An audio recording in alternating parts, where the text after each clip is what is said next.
ఆంధ్రప్రదేశ్లో కూటమి ప్రభుత్వం అధికారం చేపట్టి ఏడాది కావస్తుంది. జూన్ 12వ తారీఖున సీఎంగా మంత్రులుగా ప్రమాణ స్వీకారం చేసినటువంటి రోజు కాబట్టి ఆ రోజే విజయోత్సవాలకు కూడా శ్రీకారం చుడుతున్నారు. రాష్ట్ర వ్యాప్తంగా విజయోత్సవ ర్యాలీలు నిర్వహించాలంటూ ముఖ్యమంత్రి చంద్రబాబు తన పార్టీ నేతలను ఆదేశించారు.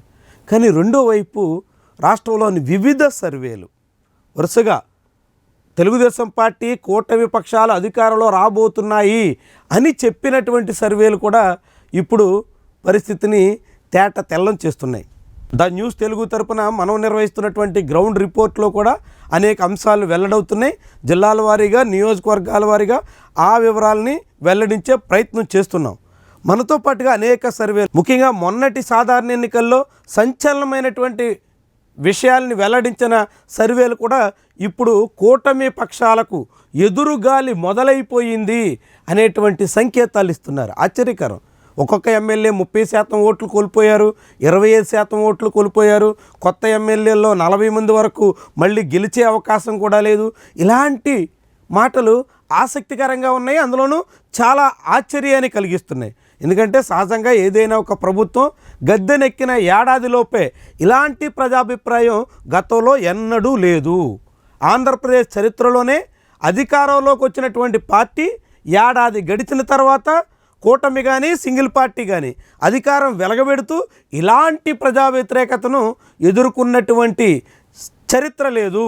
మరి అలాంటిది ఇప్పుడే ఎందుకు ఇలాంటి పరిస్థితి వచ్చింది? ఆంధ్రప్రదేశ్లో సహజంగా తమిళనాడు తరహాలో ఒక్కొక్క ఎన్నికల్లో ఒక్కొక్కరిని ఆదరించే పరిస్థితి ఉంది అనేటువంటి అభిప్రాయం బలంగా ఉంది. నాయకులు తాము గెలిచిన తర్వాత తమ ప్రత్యర్థుల మీద కక్ష సాధించేదానికి ఎట్లా ప్రయత్నం చేస్తున్నారో అదే రీతిలో ఓటర్లు కూడా తాము ఒకరిని గెలిపించిన తర్వాత వాళ్ళు తమను పట్టించుకున్నా లేకున్నా వాళ్ళ మీద కక్ష సాధించుకునేటువంటి దిశలో సాగుతున్నట్టుగా ఆంధ్రప్రదేశ్ ఎన్నికల ఫలితాలు గడిచిన దశాబ్దన్నర కాలం నాటివి చాటుతున్నాయి. మరి ఇలాంటి దశలో ఇప్పుడు కూటమికి నిజంగానే ఎదురుగాలి మొదలైతే కూటమి పక్ష ఎమ్మెల్యేల మీద అసంతృప్తి, అసహనంగా, వ్యతిరేకతగా మారితే అనేక సర్వేలు కూటమికి అనుకూలంగా ఉన్నట్టు చెప్పేటువంటి సర్వేలు కూడా ఇప్పటికే దాదాపు 4/10 మంది ఎమ్మెల్యేలకు 30% ఓట్లు కోల్పోయారని చెప్పే మాటలే నిజమైతే ఇక రాబోయే రోజుల్లో చంద్రబాబు ప్రభుత్వానికి ముందున్నది ముసళ్ళ పండగేనా అనేటువంటి అనుమానం మొదలైపోయింది. అయితే ఇలాంటి సర్వేల మీద చాలా రకాల భిన్నాభిప్రాయాలు ఉన్నాయి.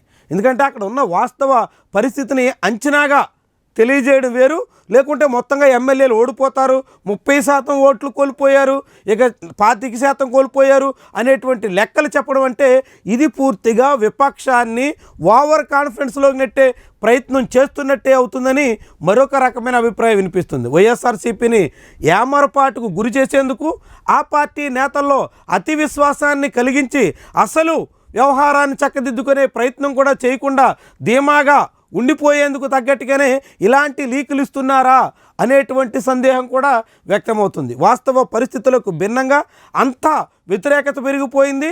ఇంకేముంది, కూటమి కుప్పకూలిపోవడం ఖాయం, వైఎస్ఆర్సీపీకి మళ్ళీ అధికారం అనివార్యం అనేటువంటి రీతిలో చెబుతున్నటువంటి మాటలన్నీ కూడా పూర్తిగా వైఎస్ఆర్సీపీ శ్రేణుల్లో లేదంటే వైఎస్ఆర్సీపీ నేతల్లో ఓవర్ కాన్ఫిడెన్స్ని పుట్టించి వాళ్ళు పార్టీ కార్యక్రమాల్లో చురుగ్గా, చొరవగా, పట్టుదలగా పాల్గొనేటువంటి అవకాశం లేకుండా చేసేదానికి చేస్తున్న ఎత్తుగడగా కూడా కొందరు సందేహిస్తున్నారు. అయితే కారణాలు ఏమైనప్పటికీ, ఎవరు ఎలా చెప్పినప్పటికీ వాస్తవంలో మాత్రం రాష్ట్ర వ్యాప్తంగా కూటమి పక్షాలకు, ముఖ్యంగా చంద్రబాబు నాయకత్వానికి పరీక్షాకాలం అయితే దాపురిచ్చింది. తొలి ఏడాదిలో ఈ ప్రభుత్వ పనితీరు పట్ల సగం మంది కూడా సంతృప్తి వ్యక్తం చేయలేని పరిస్థితి వచ్చింది. దీంతో రాబోయే రోజుల్లో ఈ ప్రభుత్వం అనేక సవాళ్లు ఎదుర్కోవడం అనివార్యమవుతుంది.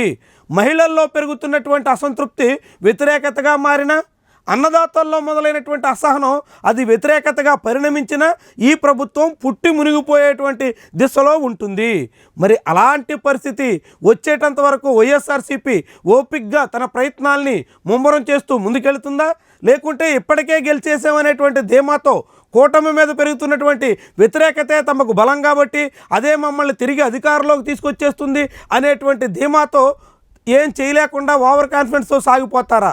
ఏం జరిగినప్పటికీ కూడా రాష్ట్రంలో రాజకీయం అయితే తొలి ఏడాదే ఇలాంటి పరిస్థితిని ఎదుర్కోవడం అనేది కూటమి పక్షాలకి అత్యంత కఠిన పరీక్షను తీసుకొస్తున్నటువంటి విషయంగా మనం భావించాల్సి ఉంటుంది.